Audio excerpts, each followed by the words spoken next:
Welcome to yet another edition of the Stats and Stacks podcast. For today, we're going over UFC Vegas 52.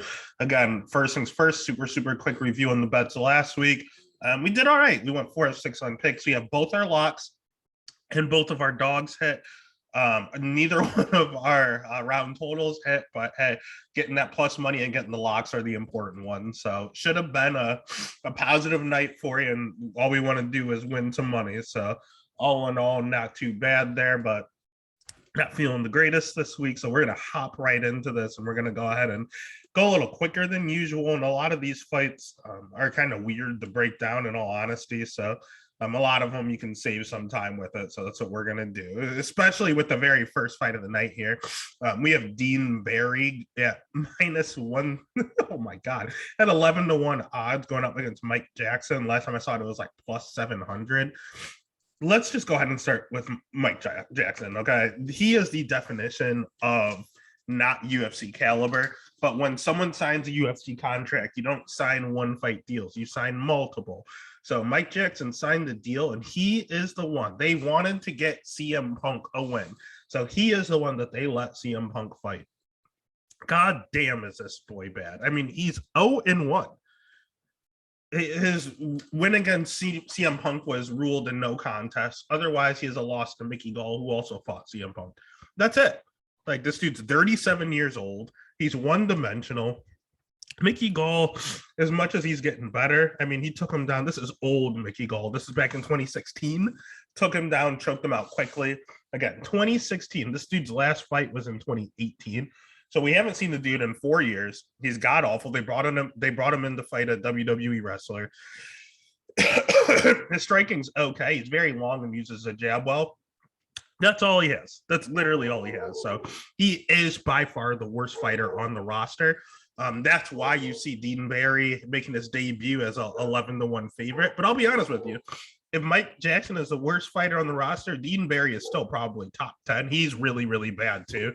Whoever loses this fight, definitely, they might give Dean one more. I guess they have to because this is his debut. But they're bringing Dean in to at least try to get him a win, I guess. But this guy's bad too. He's only 4-1. He's not exactly he's 29, so he's definitely the one they want to win. But I'm looking at I watched all 5 of his professional fights. The kid's not good. He is okay striking. They also his takedown defense is a little sketchy, in all honesty. It's a little questionable, but Mike Jackson isn't a wrestler. He has a pretty soft schedule. His jiu-jitsu looked very suspect in the fight I watched him get choked out in against Anthony Taylor.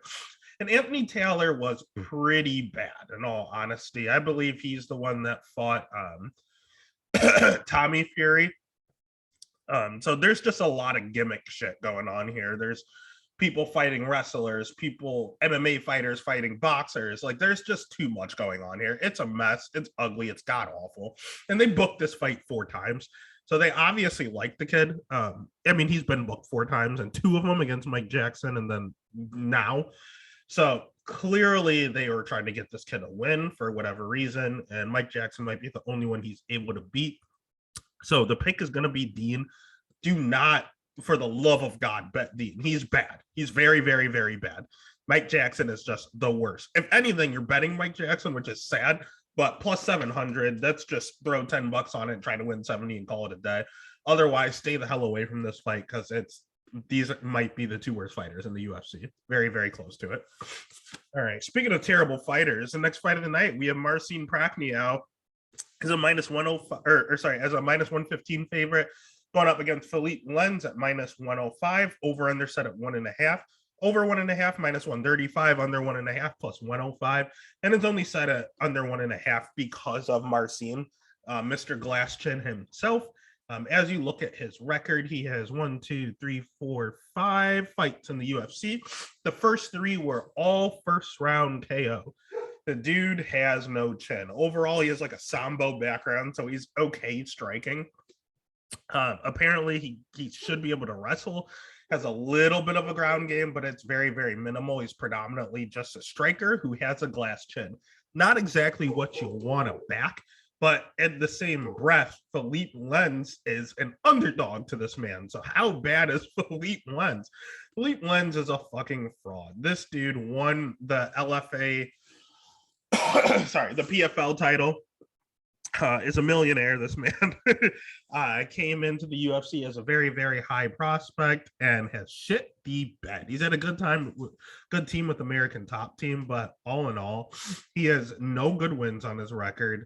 He has very, very bad losses on his record. I mean, Tanner Boser and Andre Arlovsky aren't exactly the greatest of all time. And he has a ton of canceled fights. He is the king of pulling out. As you see here, he is. Since he's been in the UFC, he's had 1, 2, 3, 4, 5, 6, 7, 8 fights canceled. So we don't even know if this fight is actually going to go down. We also don't know if he's going to make weight because this fight is at light heavyweight. And as aforementioned, he won the PFL title at heavyweight. His 2 losses in the UFC are at heavyweight. Otherwise, he has not fought in 2 years with all these cancellations. He's now 36 years old. He will have a 4-inch reach advantage here. And he has the faster hands, in all honesty. So, I mean, you're going to have Marcin Prachnio trying to kick to stay alive, and you're going to have Philippe Lenz trying to march in with his quick hands and take his head off. All in all, I don't hate you can never hate the under in a Marcin Prachnio fight. But, I mean, as much as I hate Marcin, I did bet him against Khalil Roundtree. I bet him against Ike Villanueva. So I've made money on Marcin. So I would go back to the well again with this newfound chin he has. But I think the streak is over, and I think Philippe probably wins. I don't like Philippe. I don't like Marcin. I'm going to stay the hell away from this fight. But if I see a plus number next to Philippe, that's the way I would go. All right. Then next fight of the night. We are looking at Cameron Else at plus 195 going up against Saori Keeling at minus 240. Over under set at 2.5. Over 2.5 plus 125. Under 2.5 minus 155. You know what? Let's start with Iori Keeling. Iori Keeling. I don't even know how to say his name. I don't know which order it's supposed to be in. I've seen it the opposite way. I've seen it this way. I've seen it split up into 2 names. I don't know what this man's name is, but I do know that he likes to strike. I know that all in all, he's fought some pretty decent competition in the UFC. Losing to Jeff Molina and Cody Durden. They're not big names, but they're pretty decent fighters. All in all, the biggest thing with him is the fact that this dude is hit to bowl. Hit a bowl. Like, this dude literally has he averages about 5 significant strikes per minute, which is a good number, but he's averaging 8 significant strikes absorbed. So he is getting hit a shit ton. 8 significant strikes is one of the highest numbers I've ever seen. So obviously the kid's pretty durable.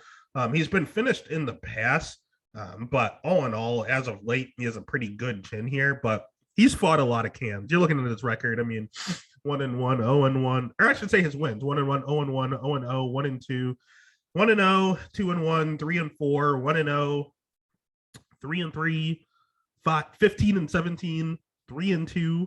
Like, he's not beating anyone with positive records or have more than 2 fights. Not until 2018 here, he beat someone. Well, he beat someone that was 5-0 in 2018. Then he beat someone that was 9-3. Then he came to the UFC and pretty much got exposed. Then he lost to a 3-3 kid just 3 years ago. Or 4 years ago. I don't like this. I don't like this at all. He's very, very bad. Even his win streak here to get into the UFC, 3-4, 7-16-2. Come on, 4-4, 5-3. I mean, if you have like 30 professional fights, why are you fighting people that are 5-3? Like, I don't understand what he's doing. And he gets exposed when he fights good competition. Now, let me be honest. Do not mistake Cameron Else for good competition. He's a little bit of a can crusher himself. He's not innocent in this ordeal. Cameron Else, I'm going back and I'm going to look at his record here as soon as it loads. Sorry about that. The people he's beating are 1-0, 4-0 is decent, 3-0, whatever, 0-0, 1-1, 0-0, 4-0, 0-1, 3-14 is who he beat to get into the UFC. That is sketchy. That's very, very sketchy. I mean, the kid he has a wealth of experience, but he had 13 fights at that point. Why are you fighting someone that's 3-14? The fight before, he had 12 professional fights, and he was fighting someone that was 0-1. Like, these are padded records to the fullest. I'll give it to him that he is still kind of young here. He is not. He is 34 years old. Jesus. God. His takedown defense is very, very sketchy. But I think he does that on purpose because he is a jiu-jitsu black belt. He's pretty decent on the ground. He will have a 2-inch reach advantage. He is pretty good striking, but he I don't know how his cardio is. He always keeps his hands kind of low. He loves to go forward. He loves to hit hard. And you look at all of his wins. I mean, first round, round one. Oh my God, they are all round one. Jesus Christ. He's never won a fight that's gone out of the first round. And Iori is pretty durable, getting hit 8 times per minute with significant strikes. So, oh God. Iori's also been tapped out a few times. Yeesh. If I'm going to bet this fight, if I have Cameron Else at plus 200, you have nothing to lose there. That's the value side. So the pick is going to be Cameron Else, but the bet would, you know what? I could see him gassing out. I'll say, nah, screw it. Pick will be Cameron Else. The bet will be Cameron Else just because of the value at almost plus 200. But this is another one where you should probably just stay the fuck away. It's Can Crusher versus Can Crusher. Speaking of which, Tyson Pedro, minus 550, going up against Ike Villanueva at plus 400. This fight is at light heavyweight. I have to check because sometimes these men fight at heavyweight, light heavyweight. I need to know where we're at. Let's start with Tyson Pedro. Over under set at 1.5. Over 1.5 plus 120. Under 1.5 minus 150. Tyson Pedro, 4-year layoff. Didn't know the guy was still under contract. Last time we saw him, he was 26. Obviously, he's 30 years old now. It was not a good showing the last time we saw him. We saw him lose and get knocked out by Shogun.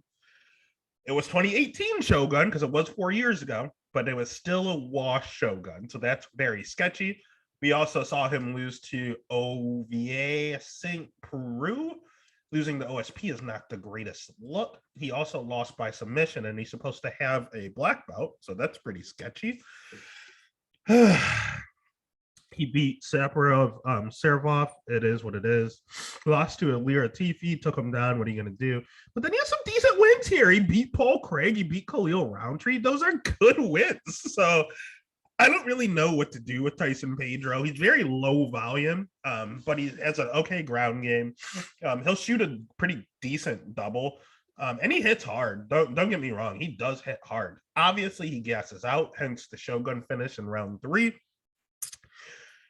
But all in all, if he could work on his cardio and up that volume a little bit, he wouldn't be half bad, especially a light heavyweight.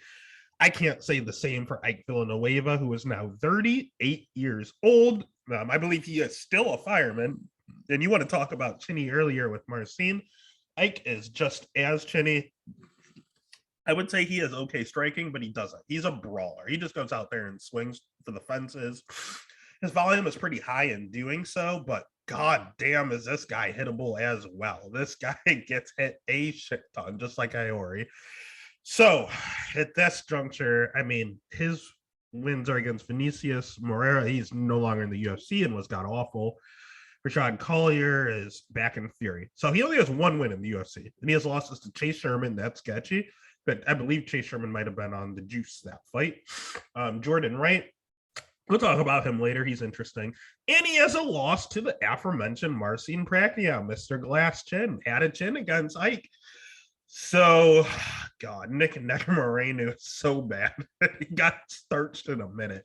That's all I needed to see. There's not a lot of difference between Nick and Tyson. So, if it took a minute for Nick, maybe it takes 2 minutes or 3 minutes with the ring rust with Tyson. But he's going to be the pick.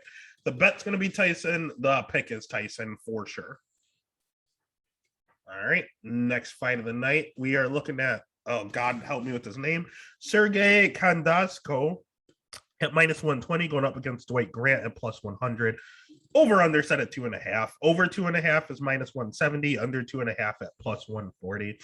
Let's start with this dude, Dwight. He sucks. I hate Dwight Grant. I bet him in his last fight against Francisco Trinaldo, and I vowed to never do it again. I don't know what got into me. He's 37 years old. He will have a 2.5-inch reach advantage here. That's about all the good thing I have to say about him. He has decent cardio, but that's just because he's such low volume. It's easy not to get tired if you're not throwing anything. You can back this dude up and he'll just try to counter you, and he doesn't throw enough to fight that way. Oh no, he's not good. He hits decently hard, I guess, but he goes to decision quite a bit here. Damn, his last win was against Alan Chupoin, was a split. The second to last other win was also a split. It's, you see someone that was getting a lot of knockouts on the regional scene and then came to the UFC and all of a sudden is getting split decisions. He's precise when he throws. It's just he doesn't do it enough. So all in all, he's a striker that doesn't throw, causing the judges to get very, very confused with all these split decisions. Next, we have Sergey, who also doesn't throw. So this could be the most boring fight of the night if no one gets put to sleep. His ranking's okay. It's just very low volume. He's also on a 3-year layoff. So I don't know if the UFC was like, hey, you guys fight or we're cutting you because we're sick of holding these contracts. But this is the UFC, the comeback, because everyone in this fucking card has been off for like 3 years. So I don't know what's going on here. He's super low volume again. And he has a lot of in and out, kind of like karate style movement, which is nice. His cardio also checked out, but that's also because he does not throw. So we have two men that like to strike, but like to do it at a very minimal output. Gonna be a snooze fest if no one goes out, which makes me stare at the over. Over 2.5 minus 170. I do not hate. This fight is almost a straight pick 'em. I don't know which way the judges are going to go with all these split decisions. So the pick, in all honesty, would probably be Sergey. But the bet is definitely the over 2.5. I'm just going to hope that no one goes out with the 40 strikes total that are going to be thrown throughout 15 minutes. And hopefully they're able to absorb all of those. And we move on to the next fight, which actually might be somewhat exciting. And the main reason this fight is exciting is because of Jordan, the Beverly Hills Ninja, Wright. He's cool. He's plus 140 going up against Marc-Andre Barrio at minus 160. Over under set at 1.5. Over 1.5 minus 155. Under 1.5 plus 125. And it is 1.5 because of Jordan Wright. This dude, we talked about sus chins and can crushers. My God, Jordan Wright. Jordan Wright fought for a little organization I like to call Alaska FC, if I believe. He did not. Yes, he did. He fought for a little organization I like to call Alaska FC, where it is the cream of the crop of can crushing. All they do is pin big favorites against people that have like never fought before. You want to talk about can crushing? Jordan Wright said, hold my beer. Please take a look at his wins. 0-0, 0-0, 0-5, 0-0, 0-21, 0-10, 0-0, 0-0, 1-2, 7-3. Must have been a killer. Then he got knocked out by Anthony Hernandez. Anthony Hernandez was smoking a little bit of weed before, so they ruled it a no contest. Knockout never happened in 40 seconds. Then he went on to fight someone that was 11-4. Oh, he must be a stud. Let's bring him in. And they gave him Ike Villanueva, the man who every person on this card has beaten. And he won via cut stoppage. He didn't just go out there and knock him out. That's the other thing. All of his wins. We talked about Cameron Else. This man, first round finish, second round finish, first round. All first round finishes except for one that went into the second. Then he got knocked out by Joaquin Buckley in the second, 18 seconds into the second. So we don't know how his cardio is. Then Bruno Silva, he came in and cracked Bruno Silva. Bruno Silva is better than Jamie Pickett and Joaquin Buckley. So I don't know why they gave him Bruno Silva, who is just a killer. But he looked good for 30 seconds. And then he got hit once. And that was that. Bruno Silva took him out. So he is kill or be killed. He looks really annoying, But God, I love to watch this guy fight because it is just don't blink. Any punch, he can take you out or you can take him out, and I love it. I don't love betting it. I love watching it. Someone I don't mind betting is Andre Barrio. He's a little overrated in all honesty. He came in, he had all this hype behind his name, TKO champion, 2 weight classes, has not panned out in the UFC, much like Philippe Lens earlier. He's known for having good cardio and being pretty durable. I like him at Sanford. That's a pretty good camp. His striking is okay. He has a lot of pressure and great cardio. His wrestling's all right. He doesn't use it too much. His jiu-jitsu apparently is okay. He's the definition of a generalist. He does nothing good. He does nothing bad. The only weapon he has is his cardio. Jordan Wright, not so much. The only issue I have is the fact that he is kill or be killed in Jordan Wright. And Marc Andre's taking this fight on short notice. And he also lost via knockout, pretty vicious knockout, 2 months ago. It has not been a long time. That chin is compromised. And if he has a bad weight cut taking this on 2 weeks' notice, that is concerning to me. If he makes it out the first round, he will win this fight. If he does not, it's because Jordan took him out early. He's compromised at the moment. So I almost bet Jordan Wright. I was hovering over the button. Something is stopping me because it's fucking Jordan Wright. What I think I'm going to do is bet Jordan Wright. And if this thing touches the second round, I am live betting Marc-Andre Barrio right away because he's going to break him with pressure. I just hope that Jordan Wright can at least win the first round. Yeah, I don't know. Maybe I just need to stay away from this fight. I think this is one you just stay away from. If I'm having a good night so far, I'll throw some on Jordan Wright. Otherwise, like Jordan Wright round 1 KO, get a little extra value. It's probably the only way he does it. Otherwise, this is one that you really need to just stay away from and just enjoy the show as long as it lasts. All right. Then, next fight of the night, we have one that was thrown together on short notice, literally today. So I have no odds for it. We have Preston Parsons going up against Evan Elder. I'll tell you right now that Preston Parsons is probably going to be the favorite here. And everyone's going to see this shiny 7-0 record and probably take a stab at Evan. I don't know much about the kid, in all honesty. I know he's only 25. He's super young. I know he's at Sanford, which is, again, a great camp to be at. It's literally my second favorite fight camp to back. Obviously taking on super short notice on like 5 days notice. That's a little sketchy, but I did see that he was scheduled to fight not too far after in May, in about 2 weeks there. So he was already getting ready for a fight. It's just kind of a switch of opponent here. His striking looks okay. He likes to counter a lot. He has like this wide karate style. He doesn't seem to have a lot of power. I know you look at his record and you see round 3 strikes and knee and all of this stuff. Those were kind of cans, in all honesty, watching the fights. He throws a lot of volume, which is super nice. His wrestling is shaky. I've seen him shoot. I've also seen him get taken down easily, so I'm not sure about the wrestling itself or the jiu-jitsu. But all in all, he's just kind of like your average karate fighter. He's only 7-0.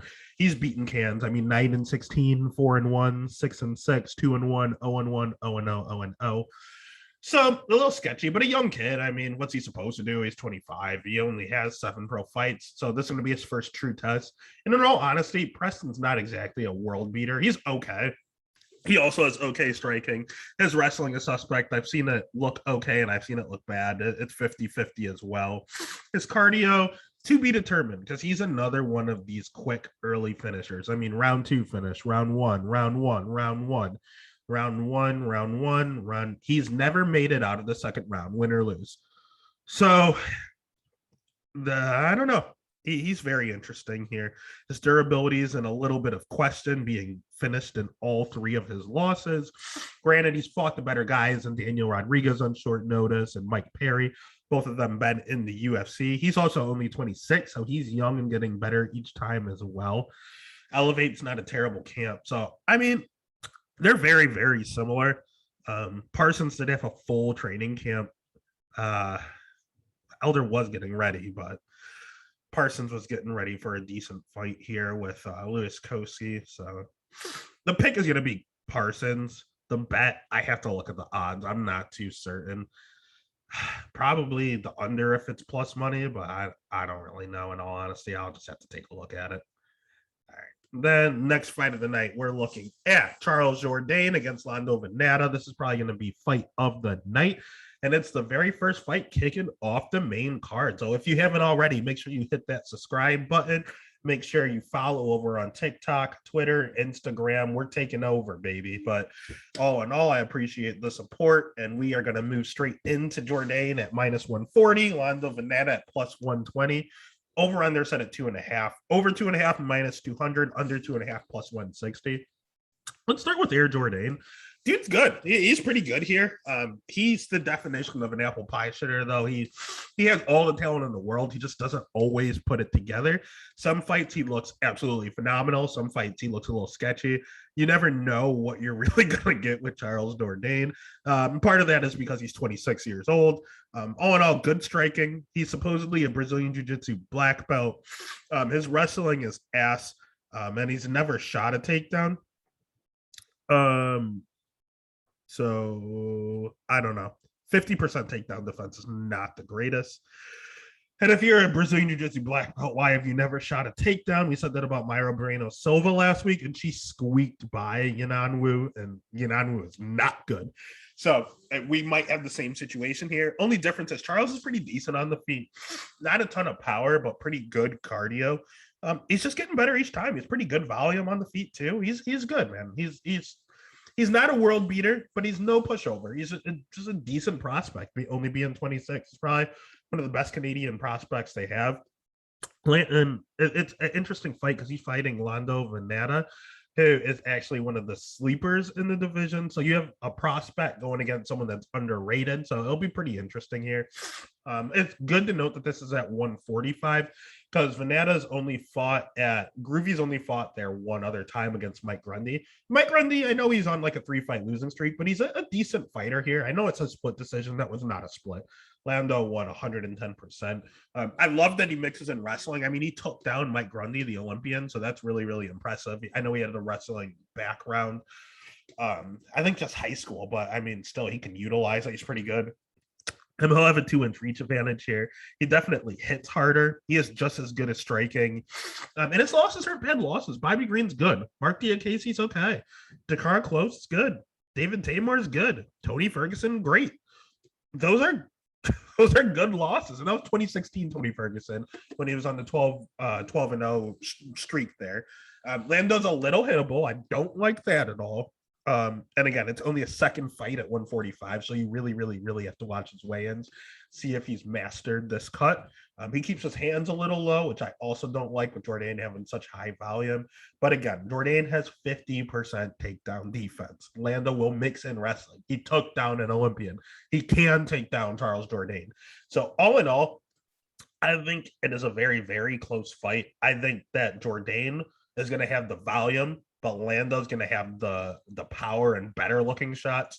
So you're looking at quality versus quantity, but Lando has that wrestling in his back pocket if need be to steal a round. So if you're giving me plus money there, this is going to be one of my dogs of the night. So give me Lando to win, and I'm going to bet him at plus 120. It's not bad value here. He could lose, but it's very, very good value in a really, really close fight. This should be a pick 'em. All right. Speaking of very close fights, again, this is a decent fight here. We have Sue Maderji at plus 145 going up against Manel Kopp at minus 165. Over 2.5 minus 160. Under 2.5 plus 130. Let's start with Manel because he's just an enigma, man. I don't really know what to do with Manel. I can't get him right. I've tried to fade him. I've tried to bet him. I can't do it. He's one of the hot prospects that came over from One or Risen.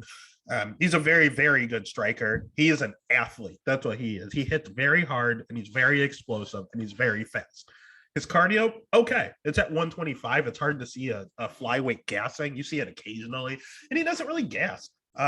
Part of it is his volume. It can be high, it can be low. I can't say he hardly throws, and I can't say he throws a lot. He kind of mixes it up, so you really don't know which version you're going to get, but you know you're going to get a fast and powerful Cap, and he's good. That's about all he has.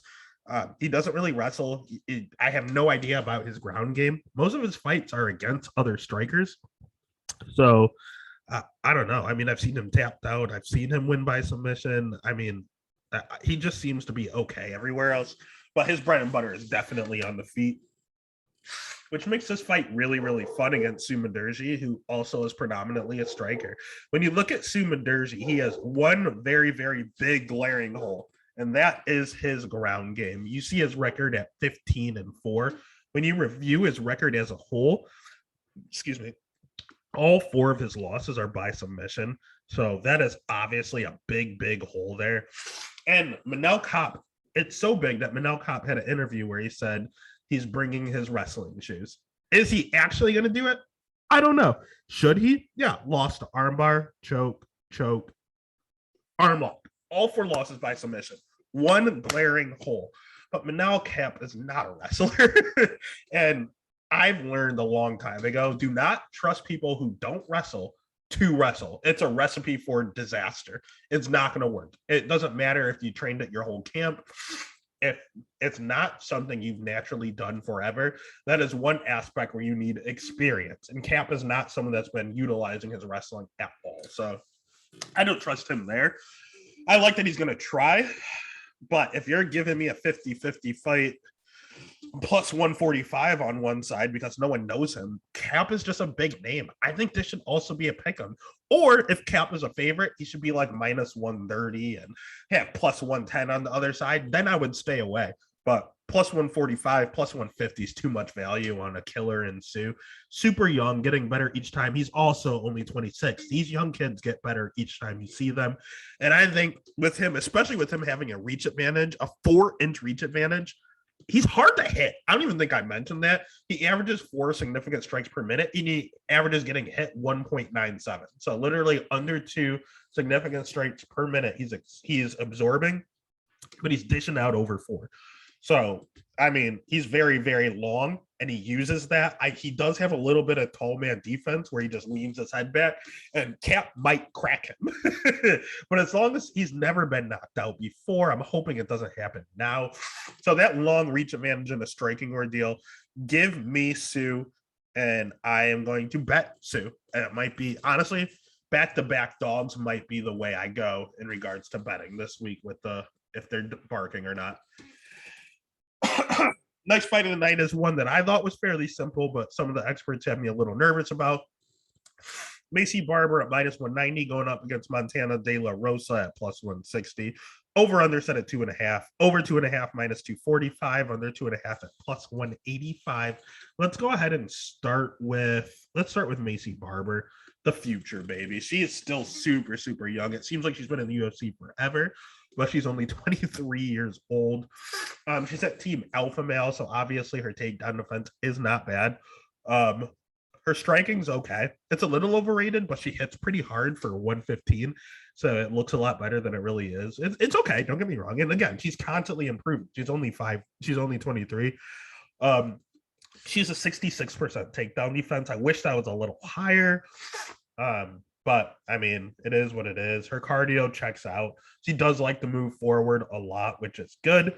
All in all, just a decent pressure fighter, 23-year-old pressure fighter. There's not really much wrong with her, but she's not a challenger right now. But she'll beat the middle of the pack, no issue. And that's kind of what Montana De La Rosa is, middle of the pack. She's also young. She's only 27, and she's getting better and better each time you see her as well. Her wrestling is what she leans on. Her striking is getting better. Don't get me wrong. It looks a lot better every single fight. It will not be on Macy's level yet, but she will have a 3-inch reach advantage. She does love to wrestle. And when she gets on top, I can't say her ground game's phenomenal, but her top control is. When she's on top, you're not getting up. She's one of the best people I've ever seen on top. She does not let you up. But you can back her up on the feet. And all Macy does is pressure, and it's a lot harder to shoot a takedown when you're going backwards. So just the styles don't really match. If she gets Macy on the bottom, Macy's screwed. But if she can't get it there, she's kind of in trouble on the feet. So the pick is going to be Macy because I believe that her wrestling defense is going to, I think it's going to be okay. So I'll pick Macy. But I don't think anyone should bet this fight. You should probably stay away from it. I learned you should probably just stay away from this. All right. Then the next fight of the night is going to be my boy, Alexander Romanov, going up against Chase Sherman now in his third stint in the UFC. They love Alexander Romanov, and they wanted to make sure he was still on the card, so they found anyone by any means. Welcome back, Chase Sherman. You were cut for like 4 months, and you're back already. So let's just start with Alexander Romanov. 15-0, baby. No odds on here because this was also added today. But it's going to be Alexander like minus 900. It's going to be ridiculous because he has phenomenal wrestling. Very, very good wrestling. Like probably between him and Curtis Blades have the best wrestling in the heavyweight division. In all honesty, it's very good. His cardio to be determined. It's looked good in fights, but his last not his last fight, second to last fight against Juan Espinito, he gassed and he took a low blow and he didn't get back up and he won a technical split decision. It was a very, very sketchy win. I had money on him that fight. It seemed like the wrestling gassed him out when the other person can wrestle as well. He has 100% finishing rate. He's never gone the distance. So, I mean, his striking's okay too. It's not bad. I think he has a few knockouts on his record. He's a few decisions. He's gone decisions. He's fine to do so. It's just when the other person can wrestle, it seemed to be a little bit of an issue. And he does have a loss via KO, but that was a amateur fight, so obviously doesn't count. He has a sumo wrestling background. I love that. This dude's nuts. He wins and he throws his coaches in the cage. He like lateral drops them. He's just a super fun guy to watch. And they call him King Kong because once he takes you down and he mounts you, he throws hammer fists like 2 at a time and just slams you Donkey Kong style. He also doesn't just take you down. He likes to take you down, get behind you, and toss 260-pound men around like rag dolls. Like he will German suplex you like he's Kurt Angle. And that wastes a lot of energy. Don't get me wrong. All the flashiness does well. The flying knees and the angle slams and German suplexes use a lot of energy, but damn, it's fun to watch. And there's not a lot of people that can wrestle at the heavyweight division. So even if that gasses him out, worst case scenario, he just takes him down and lays on top of him with all 265 because he cuts down to 265. He is not 265 on weigh-in day. I mean, again, he's a sumo wrestler being over 300 pounds. So dude's fun. He's fast too. The dude is super, super fun. Chase Sherman be a simple breakdown. Puncher's chance. Every single one of his fights. That's all he has. He's not good. His striking, it's okay. Not the greatest. Wrestling, awful. Jiu-jitsu, non-existent. Cardio, fuck no. The dude's god awful. Have a 3-inch reach advantage, which is nice. Taking the fight on short notice, a week's notice to fight a killer in Alexander Romanov. Dude, he's bad. I don't even want to look at his record. It's not really worth it. He's been cut from the promotion two times, and they just brought him back because they knew he would say yes. He used to fight at like heavyweight. Maybe that was the appropriate weight class for him. That's heavyweight ain't it. Getting choked out by heavyweight Jake Collier ain't it. Getting destroyed by Parker Porter ain't it. Getting destroyed by old man Andre Arlovsky ain't it. Your only win here is against Ike Villanueva, another man who lost. Dude, everyone on this card is beating Ike Villanueva. I don't know how he's still here. But that was also at light heavyweight, and he was on the sauce. He had to take steroids to beat Ike Villanueva. So Chase Sherman is probably top 10 worse in the UFC as well. So god awful. Top 10 going up against bottom 10. Give me Alexander Romanov, but you can't bet it. It's going to be minus 900, like right around there. It's going to be awful. That takes us to the co-main event of the evening. We have the Carpenter still doing the damn thing. Clay Guida, minus 110. Claudio Puelles, minus 110. Over under set at 2.5. Under 2.5 plus 155. Over 2.5 minus 195. Let's start with old man Clay. Clay, if you don't know Clay Guida, you don't even. I honestly, I'll be honest with you, I did not do fight tape on Clay Guida because I've seen the man fight 1,000,001 times. I've seen them. The man has been in the UFC since 2006, and he fights the same way. There was no need to do fight tape. Great wrestling, great cardio. Sorry, good wrestling, great cardio. Striking, not really there. Very hittable, very low volume. That's it. Submissions, he knows how to get a rear naked choke. That's about it. If he's on his back, don't worry about him doing anything. Can you catch him? Yeah. Are you going to do it often? No. The people that have knocked him, the people that have submitted him were Brian Ortega, Jim Miller. Pardon me. And then Jim Miller was a clubbing sub. He rocked him and then choked him out. So doesn't count. Charles Oliveira, current lightweight champ. Brian Ortega, featherweight title challenger. So yeah, I mean, he's losing to the best of the best by submission. That's about it on Clay. We know what he's going to do. He's going to swing wild bombs and just hit air and then try to take you down. And that's about it. Claudio, on the other hand, another one of these young fighters. He's also improving. He took a little bit of a gap here and then came back last year and has some decent wins. I mean, he beat Jordan Levitt, who just won last week. I mean, Jordan Levitt's a very tricky style, so that was an okay win to come back to at least. And he beat Chris Grutzmacher. He's not the greatest, but again, he's at least like a durable veteran, so a good win to have on his record. All in all, his striking's not very good. His wrestling's not very good. He will have a 2-inch reach advantage, but again, Clay can't strike either, so it's a wash there. He's low volume as well. That's a wash. He's hittable. That's a wash. You can back him up. I don't like that. Because if you're backing him up, Clay's backing you up to shoot. Claudio, Brazilian Jiu-Jitsu black belt, is very, very good on the ground. We talked about Brian Ortega. We talked about Charles Oliveira. They'll tap people like Clay Guida out, but no one else is. Claudio's sniffing it. He's very close. Is he going to do it now? I don't think so, but he's 25 years old. His jiu-jitsu could only be getting better. And in all honesty, this is someone I don't like to bet against because in that fight, his very first UFC win against Felipe Silva, he was losing, he was getting murdered, and he knee barred him in the third round and snuck out with a victory. He then beat Moreno and by decision, took a 2-year break, came back, fought Jordan Levitt in a pretty close fight, then fought Chris Grutzmacher, won the first round, got killed in the second, and was on his way to lose that fight in the third, and he caught a knee bar with 3 minutes into the round. So, yes, the guy is very, very beatable, but he keeps getting these knee bars in the third round when he's about to lose the fight. I don't really want to get in front of that because, again, Clay will try to take you down, and he's a little susceptible to getting tapped out against really, really good jiu-jitsu practitioners. And Claudio is, like, right there with them. I don't know if he's there yet. So I'll pick Clay. The bet, stay the hell away. I guess I would take the over because Clay's not finishing anyone. And I don't think Claudio finishes him right away. I think he'll try to strike with him a little. No one's knocking each other out. Over is at almost minus 200. And that's probably the only way I would go. God, pick Clay, but I would bet the over. And that takes us to the main event of the evening.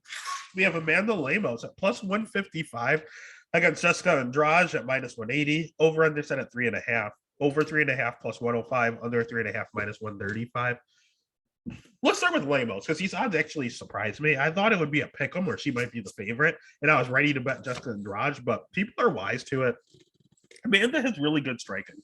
Some of the best striking in the flyweight division, in all honesty. There's only so many women flyweights, but really, really good striking and hard. She has power. She hits hard. She is by far the hardest hitter in the flyweight division. Unequivocally, the Francis Ngannou of the flyweight division. And with Francis Ngannou, her cardio is a little suspect. I don't like it. Just 87% takedown defense, which is good, so she can make it a striking affair. And she has pretty high volume, but a lot of that is just her going for the kill because she hurt somebody. And she's almost hittable. Yeah, she throws a ton, but she's getting hit a ton too, so that does concern me. All in all, she's a woman Francis. She's not the greatest fighter in the world, but if she clips you, you go out. Jessica Andrade has been clipped before. Rose has dropped her in both of their fights. Wang Li Zhang won the title off of her by a very quick knockout. I believe She got knocked out at one point earlier as well. Who knocked her out? Oh, Raquel tapped her out. Yeah. But Liz Camouche knocked her out. Oh God. But that's also at bantamweight. Again, that's 10 pounds up. This woman has fought at 115, 125, and 135. She had no business being at 135. Even here in the middle at 125, where she feels the most comfortable per her. She has a 3-inch reach disadvantage. Amanda Lemos actually has a 3-inch reach advantage, but Jessica's a former champ at 115. She'll mix in the wrestling. She's not a good wrestler. She just muscles everything. So that's a bad strategy against Amanda, but at least we know she can go the 5 rounds. I mean, she knocked out Rose to win the title in the 4th round with a slam. So, I mean, she's got the cardio advantage. The striking, I would give Amanda the striking advantage, but she only has it for a round and a half. After that second round, Jessica Andrade is going to have the better volume. She's going to have the better striking. She's going to have more equal power. Amanda carries the power, but her striking falls off a cliff. She gets tired. Jessica, not as much. And Jessica's a little tank that keeps going. And she also has high volume. So we're looking at either a really quick Amanda finish and probably getting a title shot, or Jessica surviving the first and second round and then just putting on a clinic for the end. And that's what the odds show, with the over under being at 3.5. That's what the odds show, with Jessica being a favorite at -180. Nothing crazy, but nothing too little. So I'll bet Jessica. I do think she wins the fight. I'll have her in a plethora of parlays, and I will hedge with Amanda if need be. That's the only way to play that fight. And that's it, man. The fight card doesn't look sexy on paper, but it is not a bad card. There's a lot of prove-it spots, a lot of returns, but a lot of prospects people don't know about that are actually going to be very, very good. So this is a fight. This is a fight card to pay attention to for future reference, because if someone like Sumadurji beats Manal Kape and his next fight he's fighting a top 10 guy and he's like plus 250, you know that he's for real. So it's just a card where it's going to benefit you in the long run. So that's it. Again, give the video a like. Make sure you hit that subscribe button. Follow over on Twitter, Instagram, Twitter. All in all, good time betting last week, and we're looking to do it again. Let's get it, baby.